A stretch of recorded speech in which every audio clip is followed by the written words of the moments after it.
Exactly बिल्कुल सही बात है। हमारा जो सबसे ज़्यादा समय बर्बाद होता है और वो यही 4 ऐप हैं जो कि ले लेते हैं। तो मतलब ये है ना कि आपको सोशल मीडिया पे थोड़ा सा सतर्क रहना चाहिए और अपना समय जो है ना वो सही तरीके से यहाँ पर लगाना चाहिए कि कुछ प्रोडक्टिव अगर आप हासिल कर पा रहे हैं तो ठीक है, दिन भर अपना समय वहाँ पर लगाने से कोई फ़ायदा है नहीं। यूकेपीएससी की ओर से एक नोटिफिकेशन जारी हुआ है, इसमें कुल मिला के 613 पद हैं और ये जो पद हैं ये लेक्चरर ग्रुप सी के पद हैं। तो इसकी जो लास्ट डेट है, देखो आवेदन बहुत ही कम समय के लिए आया हुआ है, हालांकि नोटिफिकेशन बहुत पहले आ गया था। 12 मार्च तक ही आप यहाँ पर आवेदन कर पाएंगे और जो लोग बीएड हैं और पीजी हैं वो लोग आवेदन कर पाएंगे। डिटेल एक बार देख लेते हैं यहाँ पर, जैसे कि उत्तराखंड पब्लिक सर्विस कमीशन की ओर से ये नोटिफिकेशन जारी हुआ है। अदर स्टेट के जो बच्चे हैं वो भी यहाँ पर आवेदन कर सकते हैं। तो अदर स्टेट वाले जो हैं जनरल में अनारक्षित सीटों पर फाइट करेंगे। पद का नाम जो है लेक्चरर है और ऑनलाइन आपको आवेदन यहाँ पर करना है। नोटिफिकेशन बहुत पहले आया था, 18 अक्टूबर को ही नोटिफिकेशन आ गया था, लेकिन यहाँ पर ऑनलाइन जो आवेदन स्टार्ट हुए हैं ये 6 मार्च को स्टार्ट हुए हैं और लास्ट डेट जो है यह 12 मार्च रहेगी, यानी कि समय बहुत कम है। आज 8 मार्च है ना, हाँ आज 8 मार्च है। तो अगर आपको आवेदन करना है तो फटाफट यहाँ पर आवेदन कर देना है। पदों की कुल संख्या 613 है। एलिजिबिलिटी क्राइटेरिया ये है कि आपका संबंधित विषय में पीजी होना चाहिए प्लस आपका बीएड होना चाहिए, ठीक है। उम्र सीमा जो है ये 1 जुलाई 2024 को, अगर आप 21 से 42 साल के बीच में हैं तो आप आवेदन यहाँ पर कर सकते हैं। फीस ज़्यादा नहीं है, फीस मात्र 172 रुपये आपको देनी है। SC ST को मात्र 82 रुपये ही फीस आपको देनी पड़ेगी। सिलेक्शन प्रोसेस में 2 परीक्षाएं होंगी, एक स्क्रीनिंग टेस्ट होगा और एक रिटन एग्ज़ाम होगा, ठीक है। सैलरी काफ़ी हैंडसम है। पे लेवल 8 के मुताबिक जो सैलरी है यह 1,51,100 रुपये तक जा सकती है। हालांकि स्टार्टिंग जो है 47,600 से होगी, मतलब स्टार्टिंग में ही आपको लगभग 55 से 60,000 के बीच में स्टार्टिंग होगी और धीरे धीरे आपकी जो सैलरी है वो बढ़ती चली जाएगी। नोटिफिकेशन और ऑनलाइन आवेदन करने का जो लिंक है आपको डिस्क्रिप्शन में, और हमारा जो टेलीग्राम चैनल है स्टडी विद ज्ञान प्रकाश, वहाँ पर आपको दोनों मिल जाएगा। आप फटाफट देख लीजिएगा, आवेदन कर दीजिएगा। कुल मिला के 613 पद हैं, मैंने आपको बताया था। और यहाँ पर कैटेगरी वाइज कितनी सीटें हैं, सब्जेक्ट वाइज कितनी सीटें हैं, इस पर एक डिटेल वीडियो मैंने बनाया हुआ है। उस वीडियो को आप लोग एक बार देख लीजिएगा, सारी बातें बिल्कुल क्लियर हो जाएंगी और डिटेल वीडियो का लिंक भी आपको डिस्क्रिप्शन में मिल जाएगा, ठीक है। तो ध्यान देना यहाँ पर कि out of total vacancies 550 vacancies are released for male candidate. यहाँ पर 550 जो भर्तियाँ हैं वो मेल कैंडिडेट के लिए हैं। बाकी जो 63 भर्तियाँ हैं ये फीमेल कैंडिडेट जो महिला अभ्यर्थी हैं उनके लिए हैं, ठीक है। ये आप देख लीजिएगा। और यूकेपीएससी लेक्चरर एग्ज़ाम पैटर्न क्या होगा, तो देखो सबसे पहले तो यहाँ पर एक आपकी स्क्रीनिंग परीक्षा होगी, प्री लेवल की परीक्षा होगी। तो इसमें क्या क्या रहेगा, इसमें टीचिंग एप्टीट्यूड और जनरल स्टडीज़ के प्रश्न आपसे पूछे जाएंगे। कुल मिला के 150 प्रश्न होंगे MCQs टाइप। 150 अंक की परीक्षा होगी, 2 घंटे की परीक्षा होगी, 120 मिनट की ये परीक्षा होगी। जो लोग स्क्रीनिंग परीक्षा पास करेंगे फिर वो लोग रिटन एग्ज़ाम में जाएंगे। Written exam subject related questions पूछे जाएंगे आपसे, यानी कि जो आपकी परीक्षा मुख्य परीक्षा होगी उसमें आपके विषय से प्रश्न पूछे जाएंगे। 200 प्रश्न होंगे, सभी प्रश्न MCQs बेस्ड रहेंगे। Total mark 200। समय मिलेगा आपको यहाँ पर 3 घंटे यानी कि 180 मिनट का, ठीक है। और नोटिफिकेशन देख लीजिएगा, आवेदन करना चाहते हैं तो जल्दी करिएगा। आज 8 तारीख है, हालांकि सुबह सुबह ही न्यूज़ मैंने आपको दे दी है, तो आज का पूरा दिन आपके पास है। 12 तारीख तक आप यहां पर आवेदन कर सकते हैं। और डिटेल देख लीजिएगा कि आपका जो विषय है उसमें कितनी सीटें हैं।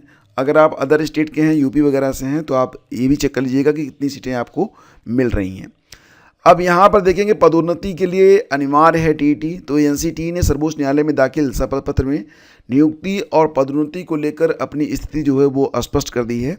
एनसीटी के अनुसार 3 सितंबर 2001 के पूर्व नियुक्त शिक्षक, कब 3 सितंबर 2001 के पूर्व नियुक्त शिक्षक 3 सितंबर 2001 को एनसीटी के शिक्षकों की योग्यता से संबंधित विनिमय आने के बाद 3 सितंबर 2001 से 23 अगस्त 2010 के बीच नियुक्त शिक्षक और 23 अगस्त 2010 को एनसीटी की अधिसूचना जारी होने के बाद 29 जुलाई 2011 तक एनसीटी के विनिमय 2001 से नियुक्त शिक्षक को सेवा में बने रहने के लिए टीईटी की परीक्षा से राहत दी गई है।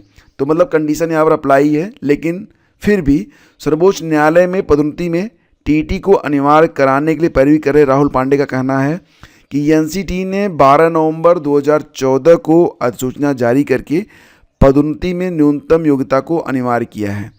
तो शपथ पत्र में एनसीटी ने साफ किया है कि न्यूनतम योग्यता को अनिवार्य किया गया है। शपथ पत्र में क्या कहा गया कि आरटी एक्ट के तहत, राइट टू एजुकेशन एक्ट के तहत एनसीटी की अधिसूचना 31 मार्च 2010 के अनुसार पदोन्नति, प्रमोशन और नियुक्ति में 29 जुलाई 2011 के पूर्व नियुक्त सबक शिक्षकों को टीटी उत्तीर्ण करना होगा।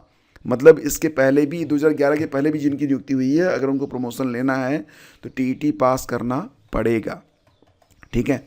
और कंफर्म टिकट होने पर ही प्लेटफॉर्म पर मिलेगा प्रवेश। अभी आपने देखा था जब महाकुंभ चल रहा था तो प्लेटफॉर्म पर कितनी भीड़ उमड़ रही थी, दिल्ली में क्या हुआ था आपको पता ही है। तो भीड़ को कम करने के लिए अब ये कहा जा रहा है कि अगर आपका टिकट कंफर्म है तभी आप प्लेटफॉर्म पर जाएंगे, वेटिंग टिकट लेकर प्लेटफॉर्म पर आप नहीं जा पाएंगे।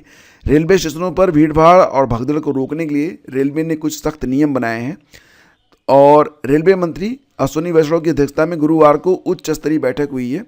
इसमें कहा गया है कि देश के 60 प्रमुख स्टेशनों के सभी अनअधिकृत प्रवेश पॉइंट को सील किया जाएगा। प्लेटफार्मों पर सिर्फ कंफर्म टिकट वाले यात्रियों को ही जाने की अनुमति मिलेगी। ठीक है। और पायलट प्रोजेक्ट के तहत नई दिल्ली, आनंद विहार, सूरत, वाराणसी, अयोध्या, पटना स्टेशनों पर यह व्यवस्था तत्काल प्रभाव से शुरू की जा रही है। टिकटों की बिक्री ट्रेनों की क्षमता के अनुसार की जाएगी। स्टेशनों पर रेलवे स्टाफ के लिए ड्रेस कोड भी लागू किया जाएगा। उन्हें नए डिज़ाइन का परिचय पत्र दिया जाएगा ताकि प्लेटफॉर्म पर अधिकृत व्यक्ति का ही प्रवेश हो सके। आपात स्थिति में यूनिफॉर्म से स्टाफ को पहचानने में सुविधा होगी। रेलवे द्वारा यह बदलाव महाकुंभ के दौरान दिल्ली में जो भगदड़ मची थी उसके बाद किए गए हैं। और महाकुंभ के दौरान 60 स्टेशनों के बाहर प्रतीक्षालय बनाए गए थे, जिससे सूरत, पटना और दिल्ली में भीड़ नियंत्रित करने में मदद मिली।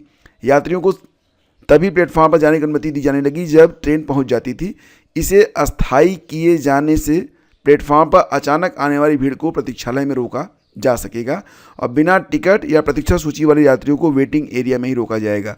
तो मतलब जब कन्फर्म होगा तभी आप जा पाएंगे। अगर आपका वेटिंग टिकट है तब भी आप मतलब बताया जाएगा आपको कि आप जाएं या ना जाएं, आपको बाहर ही रोका जाएगा। ये व्यवस्था यहाँ पर लागू की जा रही है। और अगले साल तक 20 लाख युवाओं को रोजगार देने की बात की जा रही है। महाकुंभ ने खोल दिए 5 धार्मिक और तीर्थ स्थल के द्वार। तो यहाँ पर देखेंगे तो मुख्यमंत्री युवा उद्यमी विकास योजना के लाभार्थी कार्यक्रम में मुख्यमंत्री योगी आदित्यनाथ ने आगरा मंडल के 1000 उद्यमियों को 50 करोड़ का ऋण और टूल किट बांटे हैं। उन्होंने कहा कि अगले वर्ष तक सरकार 20 लाख युवाओं को रोजगार देगी। कितना? 20 लाख। 31 मार्च तक 1 लाख उद्यमियों को 5-5 लाख रुपए का ब्याज और गारंटी रहित ऋण दिया जाएगा। 1 अप्रैल से नए 1 लाख युवाओं का लक्ष्य निर्धारित होगा और प्रदेश के युवा रोजगार के पीछे नहीं भागेंगे बल्कि नौकरी देंगे। कहा कि महाकुंभ ने प्रदेश में पंच तीर्थ स्थल के द्वार खोल दिए हैं, इससे धार्मिक पर्यटन को बढ़ावा मिलेगा। तो यहाँ पर मतलब रोजगार देने की बात की जा रही है। मुख्यमंत्री ने कहा कि महाकुंभ में 45 दिनों में 66.30 करोड़ श्रद्धालु पहुँचे। इस आयोजन से प्रदेश में 5 तीर्थ स्थल के द्वार खुल गए हैं। मतलब कुछ नई चीज़ें अब करने के यहाँ पर प्रयास किए जा रहे हैं। और 4 केंद्र व्यवस्थापक हटाए गए। अनियमितता पर रिपोर्ट, नकल कराने वाले 2 आरोपियों को जेल। तो मतलब यहाँ पर जो केंद्र व्यवस्थापक लगाए गए हैं उन्होंने कुछ गड़बड़ियाँ की हैं, जैसे कि किसी या तो सेम सब्जेक्ट जिसका पेपर हो रहा है उसी का जो है उसमें ड्यूटी लगा दी गई शिक्षक का, तो उसको उनको भी हटाया गया। कुछ लोग फर्जी परिचय पत्र लेकर भी ड्यूटी कर रहे थे, उनको भी हटाया गया है। तो कई सारी चीज़ें यहाँ पर जो हैं वो हैं जिसकी वजह से कई सारे जो केंद्र व्यवस्थापक हैं उनको हटाए गए हैं और कुछ लोगों पर यहाँ पर मुकदमा भी दर्ज किया गया है। तो फ्रेंड्स, ये सारी अपडेट आज के अखबारों में थी। हम मिलते हैं आपसे एक नए वीडियो में। डिटेल में अगर आप ये यूकेपीएससी वाला नोटिफिकेशन देखना चाहते हैं तो आप टेलीग्राम पर चले आइएगा। शेष अगले वीडियो में। Thank you.